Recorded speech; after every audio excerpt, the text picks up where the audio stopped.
All right, so we're going to start off by reading the first 5 verses of Nehemiah chapter 5. Now the men and their wives raised a great outcry against their Jewish brothers. Some were saying, "We and our sons and daughters are numerous. In order for us to eat and stay alive, we must get grain." Others were saying, "We are mortgaging our fields, our vineyards, and our homes to get grain during the famine." Still others were saying, "We had to borrow money to pay the king's tax on our fields and vineyards, although we are the same flesh and blood as our countrymen, and though our sons are good as theirs, yet we have to subject our sons and daughters to slavery. Some of our daughters have already been enslaved, but we are powerless because our fields and our vineyards belong to others." All right, so this is an interesting situation because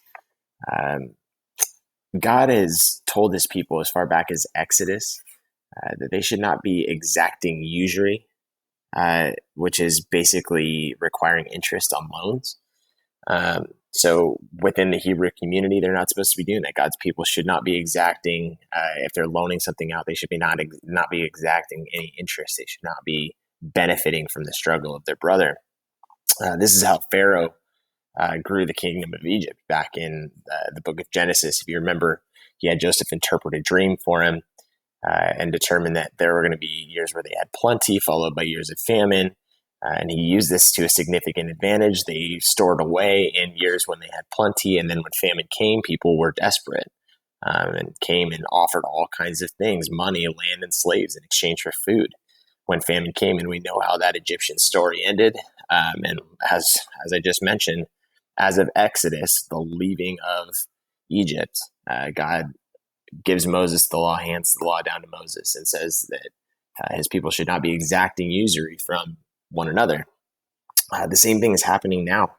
As they've gone through about 12 years in this rebuilding process, Nehemiah is going to reference here that about 12 years have passed, that the wealthier Israelites are now starting to exploit a similar situation during the rebuilding to their financial benefit rather than supporting their community in the process.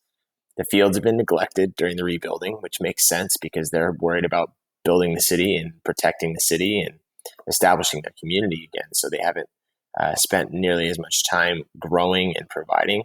And there are some things there, and we'll get to that too, but ultimately that lack of supply, their focus on the rebuilding, has really hurt their ability to pay for what exists, and the poor population's being exploited in their time of need.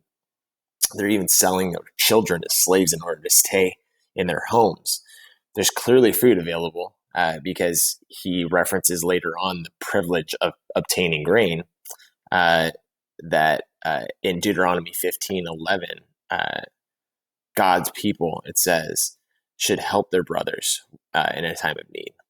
And this is kind of what we do with it's exactly what we do with our benevolence fund, with our global outreach, benefiting missionaries, local and abroad, our Believe campaign, building up a community center for families, for young families and young kids at our church campus.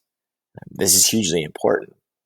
And I think that one of the things that we really need to focus on as a community, especially, like I said, right now in the world today, is we need to love people and use money. Money is a tool that God affords us to carry out his plans for good and to show his love and mercy to others. We should be using that money to that end, to that benefit.